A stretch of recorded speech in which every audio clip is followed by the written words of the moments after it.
recordarle, sí, que ya estamos a la altura de nuestro estudio del capítulo 4 del libro de Santiago.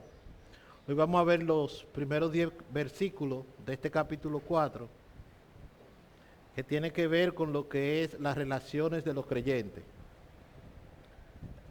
Leemos.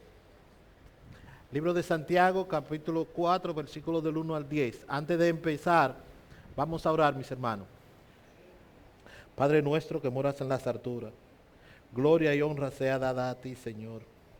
Gracias, Padre, por este hermoso día que tú permitiste, Señor, para que nosotros estemos aquí, Señor. Bendice a cada uno de los hermanos que están aquí presentes, Señor, que estamos reunidos, Señor, adorándote a ti, Señor. Bendice cada una de las cosas que se han hecho hasta este momento, las alabanzas, Señor, los diezmos y las ofrendas, Señor. Bendice tu palabra, Señor, que va a ser expuesta en estos momentos, Señor.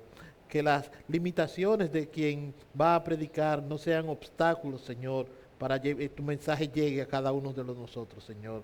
Mira aquellos hermanos que por razones que tú sabes y conoces, Señor, no podrán estar con nosotros, Señor.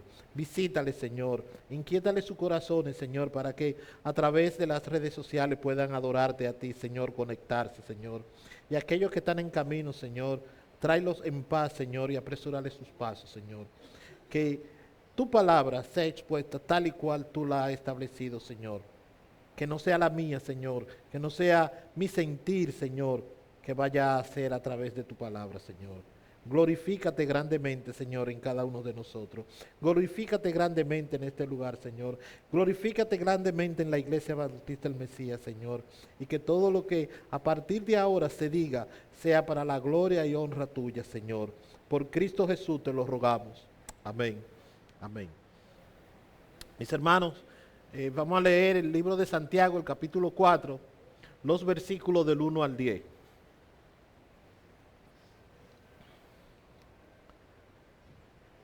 Leemos. ¿De dónde vienen las guerras y los pleitos entre vosotros? No es de vuestras pasiones, las cuales combaten en vuestros miembros. Codiciáis y no tenéis, matáis y ardéis de envidia y no podéis alcanzar. Combatís y lucháis, pero no tenéis lo que deseáis porque no pedís. Pedís y no recibís porque pedís mal, para gastar en vuestro deleite. Oh almas adúlteras, ¿no sabéis que la amistad del mundo es enemistad contra Dios? Cualquiera pues que quiera ser amigo del mundo se constituye en enemigo de Dios. ¿O pensáis que la Escritura dice en vano, el Espíritu que Él ha hecho morar en nosotros nos anhela celosamente? Pero Él da mayor gracias, por esto dice, Dios resiste a los soberbios y da gracia a los humildes. Someteos pues a Dios, resistid al diablo y huirá de vosotros. Acercaos a Dios y Él acercará a vosotros. Pecadores, limpiad las manos y vosotros los de doble ánimo, purificad vuestros corazones. Afligíos y lamentad y llorad. Vuestra risa se convierte en lloro y vuestro gozo en tristeza. Humillaos delante del Señor y Él os exaltará. Amén. Santiago aquí nos está diciendo, como yo le puse de título, qué tipo de relación debemos tener entre nosotros y qué tipo de relación debemos tener con el mundo. Por eso le puse la relación entre los creyentes y con el mundo.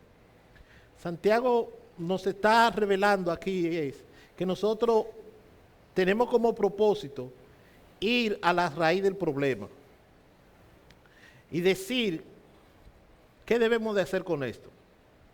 La mala relación que existe entre los creyentes nos lleva a lo que es el silencio divino, debido a que esa mala relación interrumpe lo que es la comunicación con Dios. Tenemos los síntomas externos y al lado tenemos los síntomas internos. Y esos síntomas, tanto externos como internos, se encuentra a lo que es la raíz de todo problema, que son las pasiones. Cuando Santiago o el escritor nos dice que nosotros como hermanos o nos revela lo que es la intensidad de los sentimientos que tiene nuestro Dios,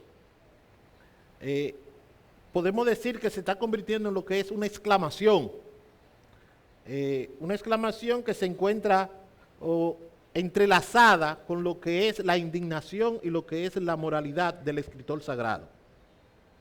Entonces, nosotros como creyentes debemos darle respuesta a la fuente de las guerras y los pleitos entre nosotros.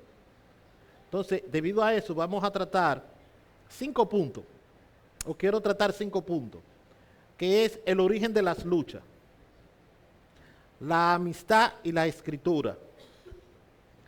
Vamos a ver una relación o una diferencia entre la amistad y la enemistad. Vamos a dar lo que es la respuesta a la mundanidad y la necesidad que tenemos del arrepentimiento. Nuestro primer punto que es el origen de las luchas. Nosotros como cristianos tenemos por siempre o casi siempre una vida llena de gozo.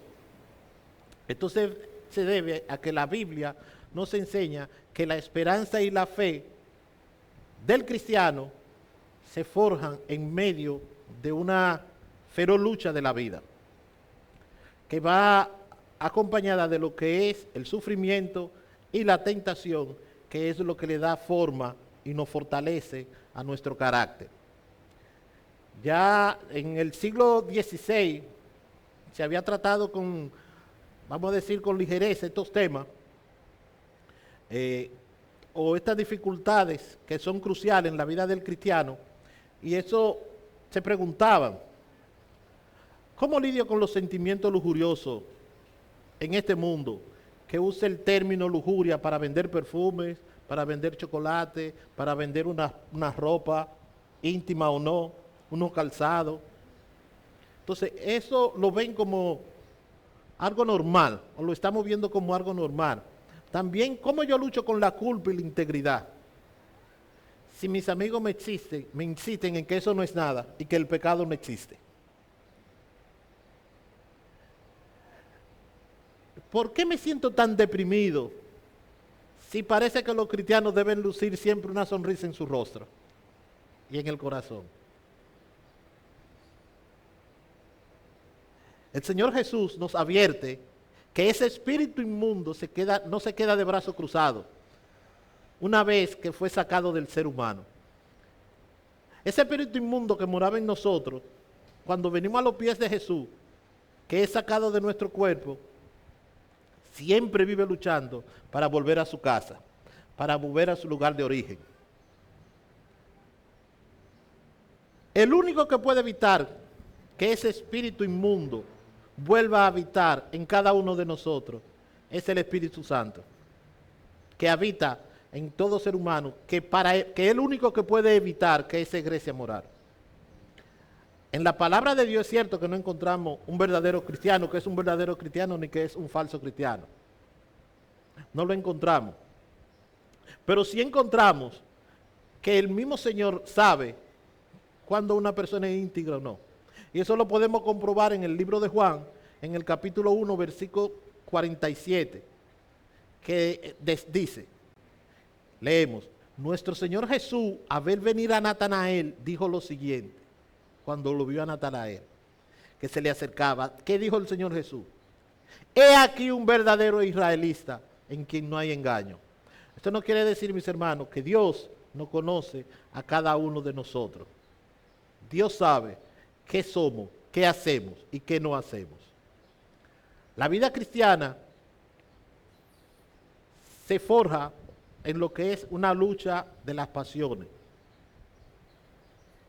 donde se dan a entender lo que son los sentimientos y los deseos egoístas de cada uno de nosotros, porque lo único que busca es conseguir gloria para nosotros mismos.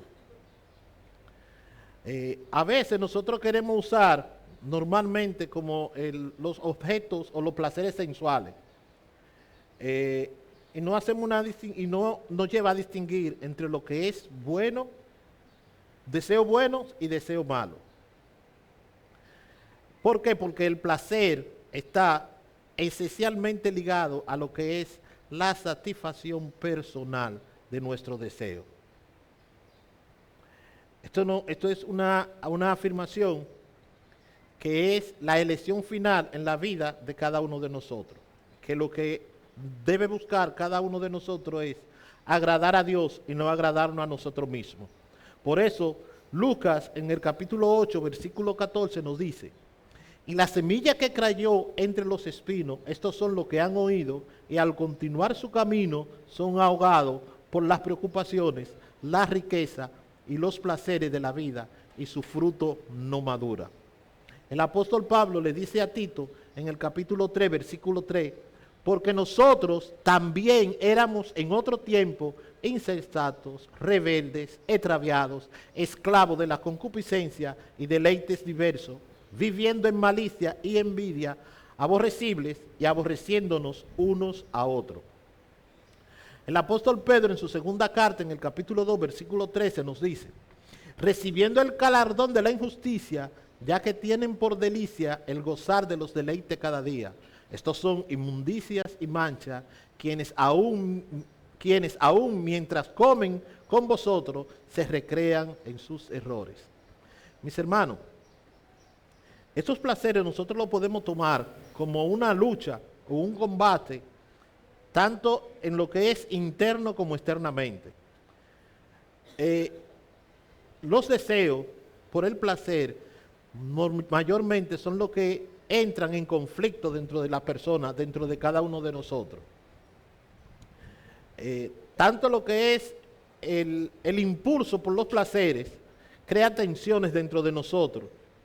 Y ese es un problema que es continuo. No es un problema que es esporádico, no. Estos deseos que luchan en cada uno de nosotros lo que hacen es que van contribuyendo con nuestra destrucción. Y nos dan un mensaje no halagador, porque nosotros escogemos los buenos, pero al ser superados por fuerzas internas que están dentro de nosotros, que nos llevan siempre a actuar el mal, y es lo que nos hace impedir que llevemos a cabo lo que nosotros escogimos muchas veces, y de ahí es que se desprenden lo que son las guerras internas entre cada uno de nosotros, y que nos llevan a lo que es a privar lo que es una gratificación personal, que es lo que nosotros tenemos puesto en cada uno de nuestros corazones. Esas luchas internas de hacer lo que no queremos, por lo que sí queremos, es lo que se llaman las guerras de entre las pasiones. Esa se debe a que la carne ama la guerra. Nuestra carne ama la guerra, y tanto lo que es la arrogancia y el orgullo son los instrumentos que la carne utiliza para iniciar lo que es la guerra dentro de nosotros, que a pasar del día o del tiempo se va a ver externamente. Mis hermanos, los miembros de nuestro cuerpo son los que se encargan de lo que le da la expresión a nuestra personalidad. Por eso el pecado en un corazón desordenado nos deja claro que ese se va a traducir en lo que son consecuencias trágicas y de frustraciones. Podemos ver que en la Escritura el autor sagrado no condena los deseos en sí mismo, sino la dirección que estos toman. ¿Por qué? Porque en lugar de nosotros luchar ferozmente, rencorosamente, lo que debemos de hacer es cambiar de actitud y pedir a Dios, quien nos ha prometido darnos en abundancia, siempre y cuando nosotros tengamos una actitud adecuada a la hora de pedir. A veces nosotros creemos que con solo orar Dios puede dárnosla. Y Dios con tan solo orar no podemos darla, porque Dios ve cuál es la actitud que nosotros queremos, para qué nosotros queremos tal o cual cosa. A veces nosotros estamos centrados solamente en orar y pedir, pero ese enfoque de pedir es para nuestros propios deleites, para satisfacer nuestro deseo. Aquí no podemos nosotros decir que el apóstol Santiago es legalista, que él vive o que está centrado en la obra. Santiago hace mucho énfasis en lo que es la oración y en la manera de que nosotros podemos mirar confiadamente a lo que es la gracia de Dios. Nosotros vamos en oración, pero pedimos mal y no recibimos, porque nosotros nos acercamos a Dios con malos motivos. Fíjense, mis hermanos, la clave para nosotros entender por qué es malo está en el propósito y en la valoración negativa que nosotros hacemos de nuestros placeres. Porque nosotros, nuestro propósito a la hora de pedir y la valoración que le damos es para que gire en nuestros placeres, para hacer un derroche de las cosas que nosotros pedimos. Nosotros pedimos en oración un empleo, pero conseguimos el empleo y comenzamos otra vez ya a decir cosas en contra del empleo. No nos sentimos satisfechos por el empleo que conseguimos. O pedimos en oración un vehículo, y cuando tenemos el vehículo ya no queremos ese vehículo porque yo me merezco algo mejor. Ese vehículo es muy viejo. O sea, yo necesito un vehículo no del 2005, yo necesito un vehículo del 2025 porque yo me lo merezco. Yo voy todos los domingos a la iglesia, yo diezmo, yo ofrendo, yo oro, pero no te conviene. Entonces a veces nosotros creemos que le estamos orando a un Dios sordo. Dios no es sordo, Dios oye todo. Es tal como nos dice el apóstol Santiago: no recibís, no porque Dios no nos oye, sino porque pedimos mal.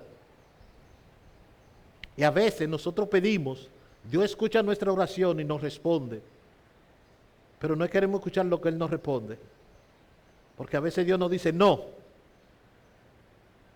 y nosotros queremos escuchar un sí. Nos desalentamos y dejamos de confiar en Dios, porque yo quiero escuchar que Dios me diga sí, un sí audible. Pero tampoco quiero escuchar cuando Dios nos dice, espera, no es el momento aún. Seguimos insistiendo, porque queremos que Dios escuchar, no que Dios me lo mande a decir con Luis, ni con Katia, que sea el mismo Dios que me lo diga en oración. No, Wilfredo, ahora no puedo, no te conviene ahora. Eso es lo que queremos. Pero si la hermana Nancy me va y me dice, yo estaba orando por esto y yo entiendo que este no es el momento, no sé de dónde me salió. Ah, no, yo no le creo, la hermana Nancy tiene algo conmigo. Ella está envidiosa de mí. Porque como ella no lo puede tener, y yo sí, ella no quiere que yo lo tenga. Por eso es que ella me está diciendo eso. Pero yo voy a seguir orando por eso, aunque la hermana Nancy no quiera. Porque ella no es más cristiana que yo. Y como ella no es más cristiana que yo voy a seguir orando, porque Dios me va a escuchar, porque Dios escucha a sus hijos. Entonces, ahí no es. Ninguna oración que nosotros elevemos a nuestro Dios queda sin responder. Toda oración que elevamos al Señor siempre tienen una respuesta. La capacidad de Dios para responder una oración es sí, siempre y cuando el objeto de nuestra oración sea realmente deseable.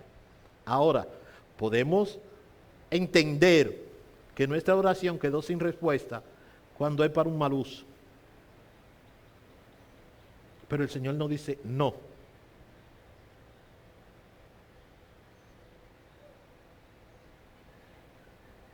Esto no quiere decir, mis hermanos, que cualquier oración que nosotros hagamos no va a ser otorgada. A veces no es el momento para el Señor darnos lo que nosotros deseamos. O si el Señor me lo da, en estos momentos es para darle un mal uso.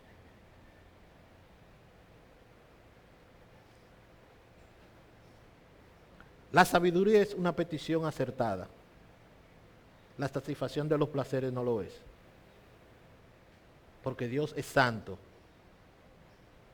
Santo, santo. Y no tiene nada que ver con el malo. Jesús prometió respuesta a cada una de la oración, siempre y cuando nosotros respetemos el señorío y la voluntad de Dios. Si nosotros no respetamos eso, no vamos a escuchar la respuesta a cada una de nuestra oración. Mis hermanos, con esto llegamos a nuestro segundo punto, que es la amistad en las Escrituras. El apóstol Santiago en los versículos del 4 al 6 de este capítulo nos dice: oh almas adúlteras, ¿no sabéis que la amistad del mundo es enemistad contra Dios?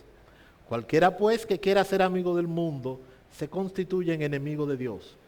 ¿O pensáis que la Escritura dice en vano: el Espíritu que Él ha hecho morar en nosotros nos anhela celosamente?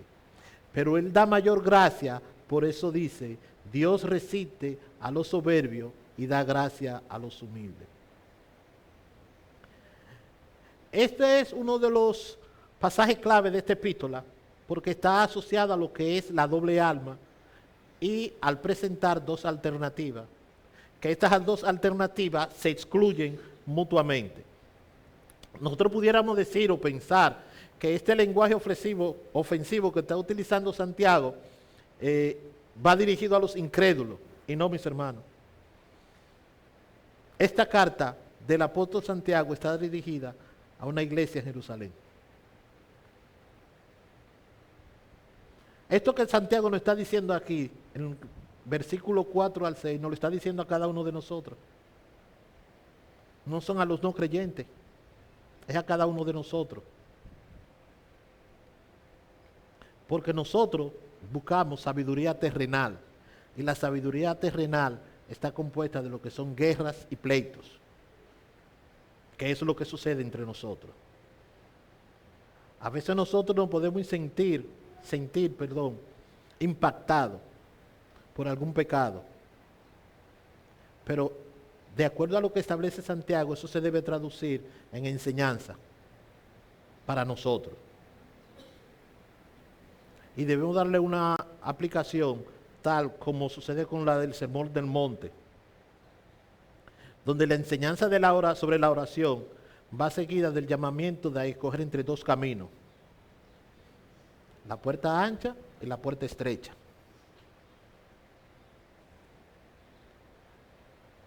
Entonces, ahora nosotros debemos de elegir entre la amistad con el mundo y la amistad con Dios. Es una decisión de cada uno de nosotros. El apóstol Mateo nos lo dice en su carta en el capítulo 7, en los versículos 13 y 14. Leemos: entrad por la puerta estrecha, porque ancha es la puerta y espacioso el camino que lleva a la perdición. Y muchos son los que entran por ella, porque estrecha es la puerta y angosto el camino que lleva a la vida, y pocos son los que la hallan. Mis hermanos, las amistades pueden hacernos felices y nos pueden ayudarnos a tener éxito en la vida. Los buenos amigos sacan lo mejor de nosotros y realzan nuestro punto fuerte, tal y como lo dice Proverbio en el capítulo 27, versículo 17. Hierro con hierro se aguza, y así es el hombre, aguza el rostro de su amigo. Esto no quiere decir que una persona no puede llegar a ser alguien con agudeza espiritual por su cuenta. La Biblia dice que es muy importante elegir nuestros amigos, y nos advierte de las consecuencias de tener malas amistades. El tener malas amistades nos puede llevar a tomar malas decisiones, que nos va a llevar a perder nuestras cualidades, que son buenas. En el mismo libro de Proverbio, en el capítulo 13, versículo 20 nos dice: el que anda con sabios, sabio será, mas el que se junta con necios será quebrantado. Y el apóstol Pablo, en su primera carta a los Corintios, en el capítulo 15, versículo 33, no erréis, las malas conversaciones corrompen las buenas costumbres. Esto está conectado, mis hermanos, con lo que nosotros me habíamos dicho más arriba, que es con relación a lo que es la oración, que la oración implica una relación de confianza y de lealtad con Dios. Pero si nosotros hacemos peticiones en procura de elevar nuestros placeres, vamos a tener una actitud hacia el mundo que resulta ser irreconciliable con nuestra relación con Dios. A veces nosotros decimos que los placeres, que es obvio, los placeres eran de la sociedad pagana, o que haya un contrasentido entre este mundo y el mundo que viene. Las personas, por esa razón, es que se alinean en los placeres que es del mundo y se compromete con esos placeres ante el mundo. Muchas veces, si es que no niega a Dios, es lo que determina cuál es la relación que tiene con Dios. Y esa alineación que damos con el mundo por encajar es lo que va a decir qué tipo de relación o si tenemos alguna relación con Dios. Entonces, de ahí viene lo que es nuestro tercer punto, lo que es la amistad y la enemistad. El mundo que nosotros conocemos, que no es en el orden que fue creado, sino que son todos los sistemas de la humanidad caída, que se organizan al margen de Dios. Esto, para entender esta parte, tenemos que ir al principio, cuando Dios creó el mundo, en Génesis 1, y leemos en Génesis 1, 31, y vio Dios que todo lo que había hecho, y he aquí que era bueno en gran manera. Y vio Dios que todo lo que había hecho era bueno, ¿verdad? Y que era bueno en gran manera. Mis hermanos, ¿qué cambió luego de esto? Esto le encontramos la explicación en Génesis 3. Y muestra los terribles cambios que la desobediencia y la caída en el pecado de la humanidad trajo consigo. En solamente 3 capítulos más adelante, en Génesis 6:5, le encontramos que dice: y vio Jehová que la maldad de los hombres era mucha en la tierra, y que todo designio de los pensamientos del corazón de ellos era continuo solamente al mal. ¿Qué desarrollo tuvimos como humanidad? Solamente 3 capítulos más para adelante. Hermano, nosotros somos de doble alma, como dice el Santiago, que no debemos ser de doble alma, pero nosotros somos de doble alma. Porque pretendemos vivir 2 vidas o 2 medidas a la vez. Nosotros te queremos llevar una vida que va de lunes a sábado y otra los domingos, cuando venimos a la iglesia. Que si no venimos a la iglesia ese domingo, seguimos con la vida anterior.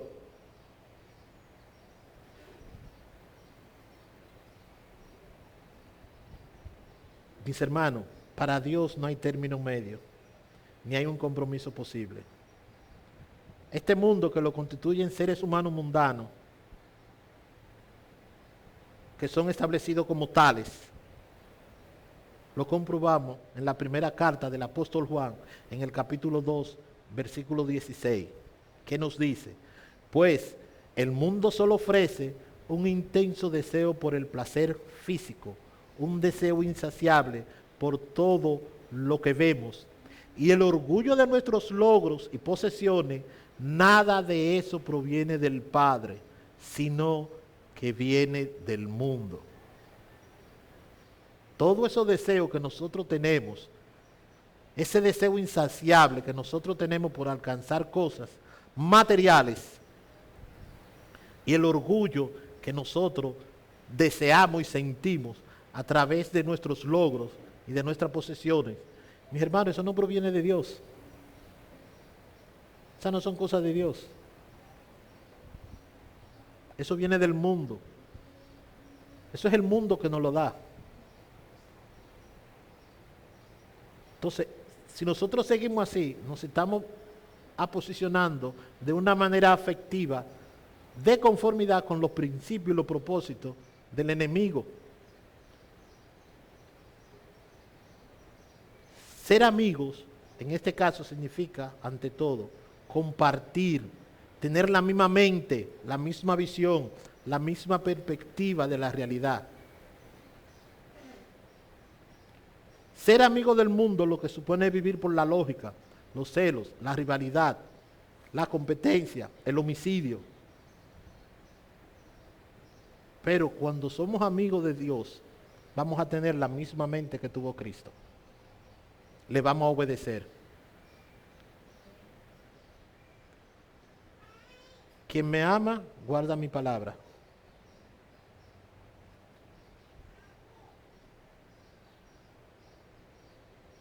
El resultado de la amistad con el mundo es una enemistad con Dios.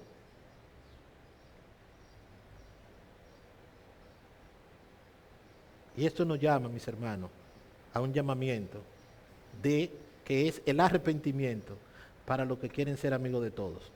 Esto no es posible. Esto significa adulterio. No podemos abrazar a Dios y al mundo al mismo tiempo. Estamos siendo adúlteros. Mis hermanos, debemos preguntarnos, ¿es esta mi intención o mi situación? Si la respuesta no es negativa, debemos volver sinceramente a Dios en arrepentimiento, porque la amistad con el mundo nos aleja del modelo de Abraham, que es el amigo de Dios. Todos los que aman al mundo son enemigos de Dios, sea que entren o no a la iglesia. Repito, todos los que aman al mundo son enemigos de Dios, sea que entren o no a la iglesia. A veces nosotros creyendo que viniendo a la iglesia somos amigos de Dios, pero nuestro corazón está en el mundo y la Biblia es clara. No podemos ser amigos del mundo porque nos convierte inmediatamente en lo que es enemigo de Dios. Sabiendo esto, mis hermanos, llegamos a nuestro cuarto punto. La respuesta a la mundanidad. Y la respuesta a esta mundanidad nosotros la encontramos en el Antiguo Testamento, con los celos de Dios por su pueblo y por tanto su rechazo a cualquier asomo de infidelidad conyugal que practiquemos. Entonces, como lo dice en Deuteronomio 6:15, leemos, porque el Dios celoso, Jehová tu Dios, en medio de ti está, para que no se inflame el furor de Jehová, tu Dios, contra ti y destruya toda tu tierra. Dios es celoso. Dios no quiere que lo compartamos. Dios mora en medio de nosotros por su Espíritu. Y esto hace que Dios no tolere ningún otro rival.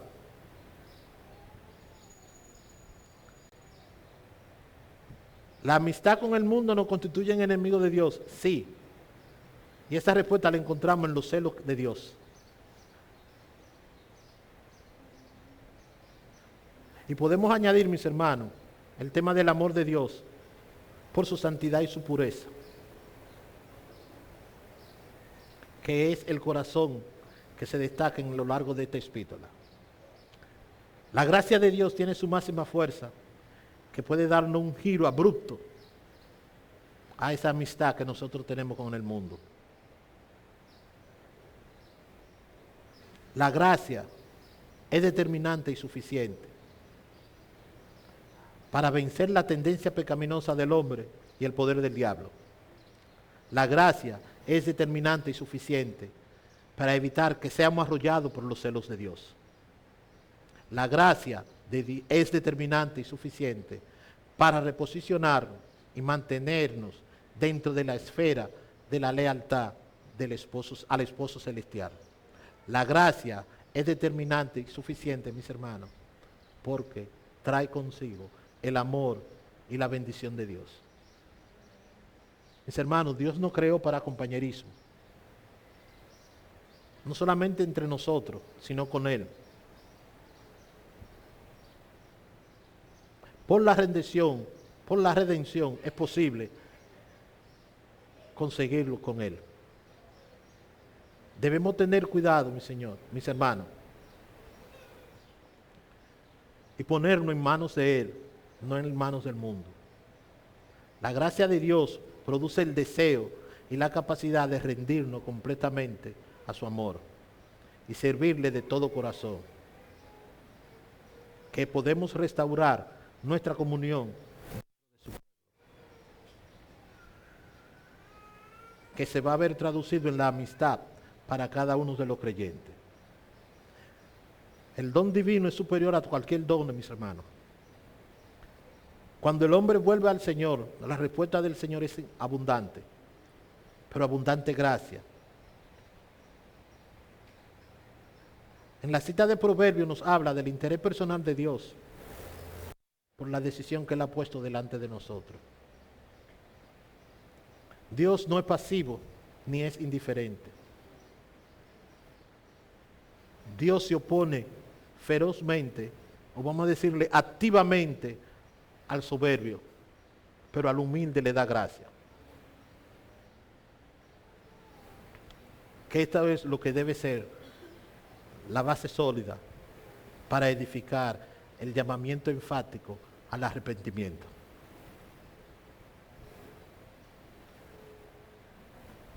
Dios al orgulloso resiste. La resistencia de Dios al altivo es un tema que lo encontramos en el Antiguo Testamento, en los Salmos 18, 27, Salmo 34, 18, Salmo 51, 17, Salmo 72, 4, Salmo 138, 6. También lo encontramos en Sofonía 3, 11 y 12. Lo encontramos en Isaías 61, 11.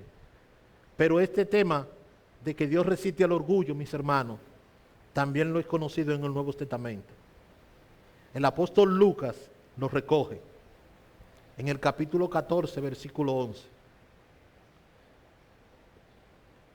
Leemos: porque cualquiera que se enaltece será humillado, y el que se humilla será enaltecido.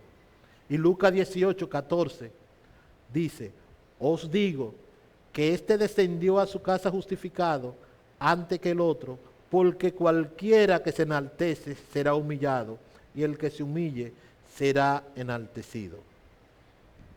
El soberbio, mis hermanos, es amigo del mundo, porque el mundo le promete satisfacer su orgullo, cosa que Dios no hace. Pero lo más trágico es que no queremos la gracia que está a disposición del indigno y del humilde.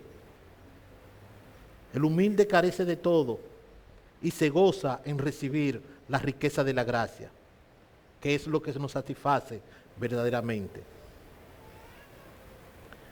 Dios a los humildes les da gracia.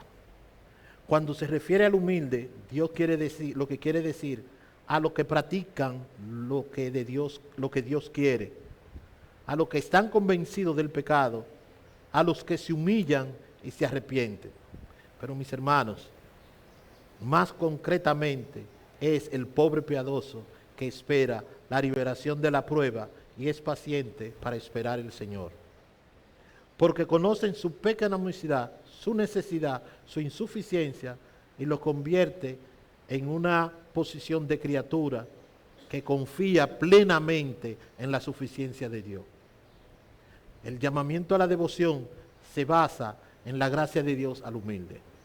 La gracia es lo que abre el camino para nuestro quinto punto, que es la necesidad del arrepentimiento.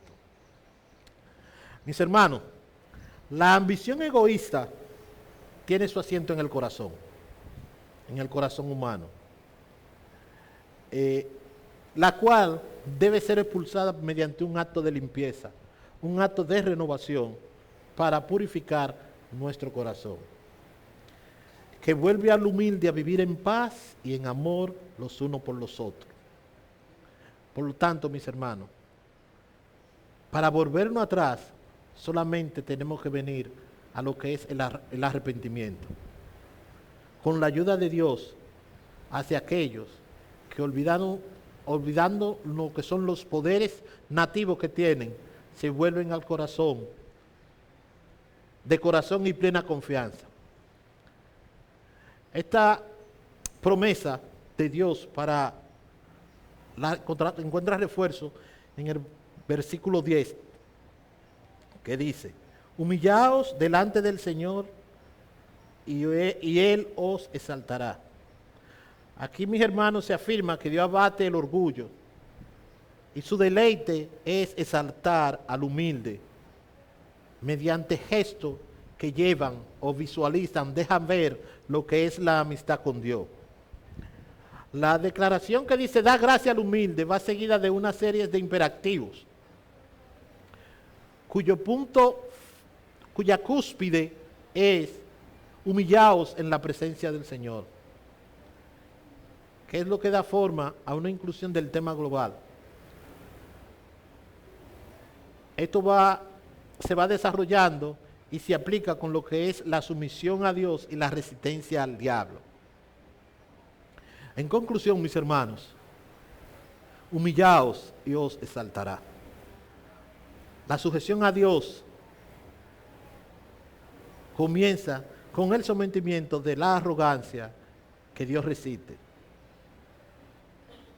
Estas actitudes han de estar presentes a la hora de descartar la conducta pecaminosa. Además, demanda un cumplimiento inmediato. La sumisión en las diferentes esferas de la sociedad supera el mero deber cuando se hace por causa del Señor.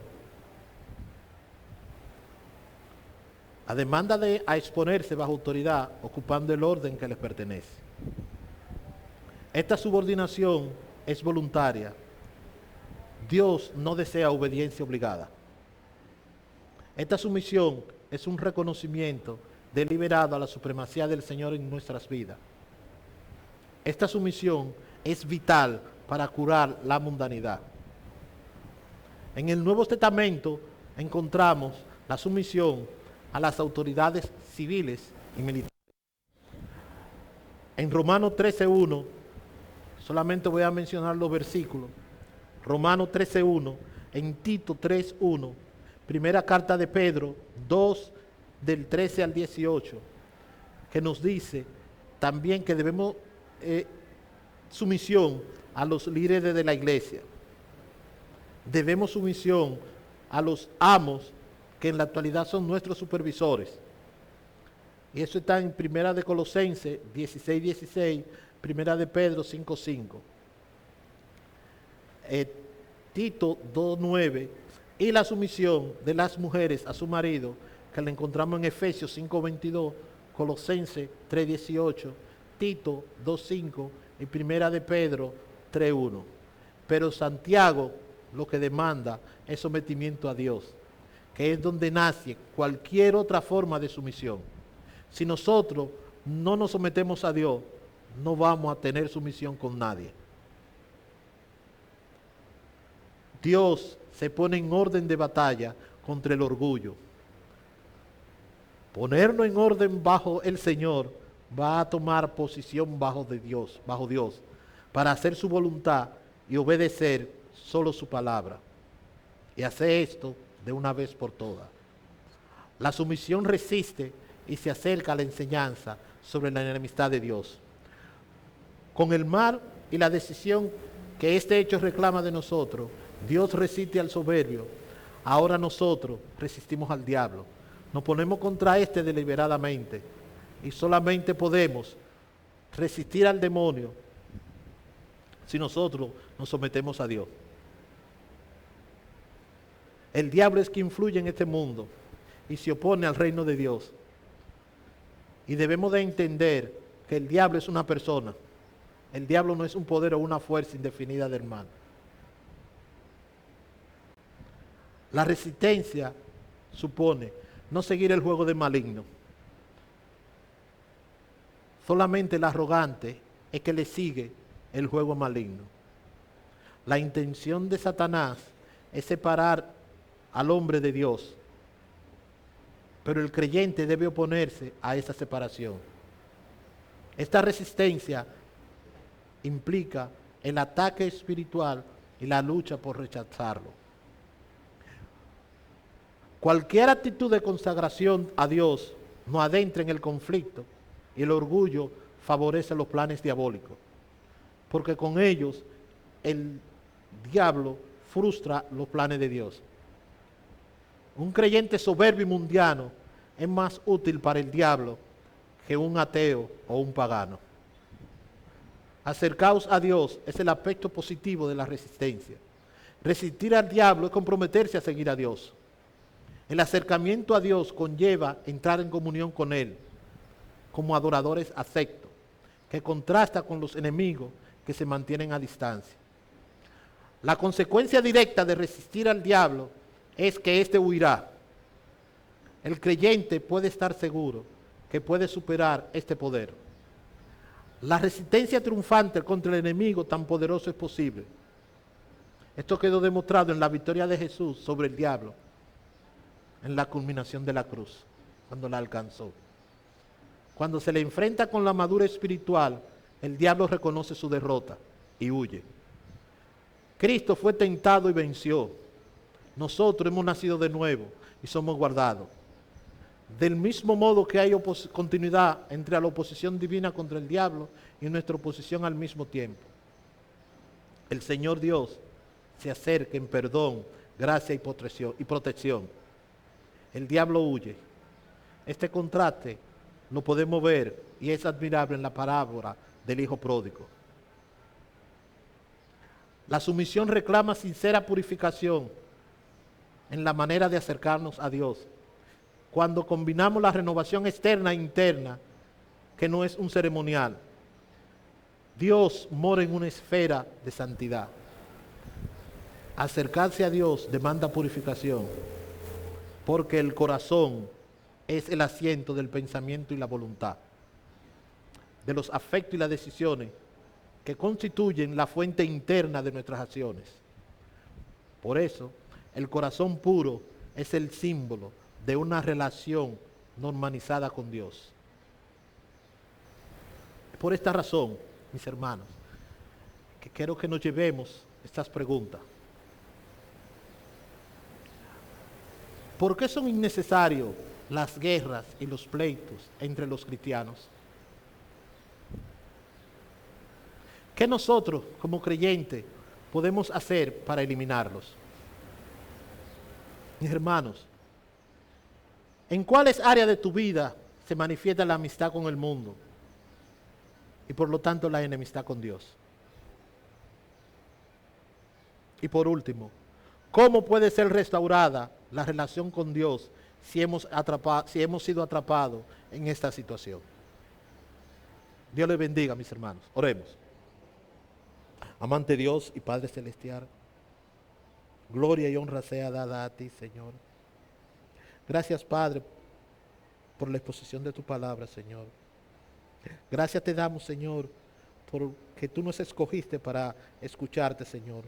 Te rogamos intensamente, Señor, que tú nos dé la fortaleza que necesitamos, Señor, y nos dé la sabiduría, Señor, que necesitamos para hacer los ajustes que necesitamos, Señor, para poner en práctica cada una de las cosas que tú nos dijiste, Señor. Y que tú nos dé la sabiduría para meditar en cada una de ellas, Señor.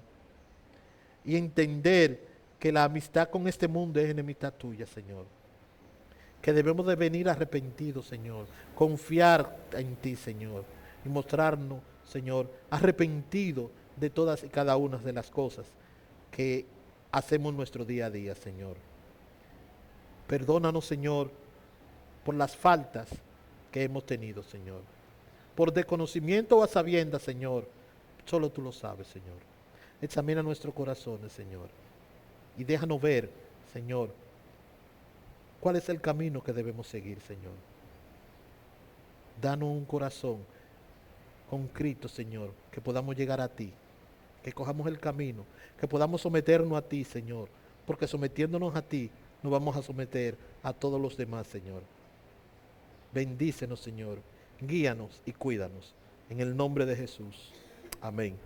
Amén.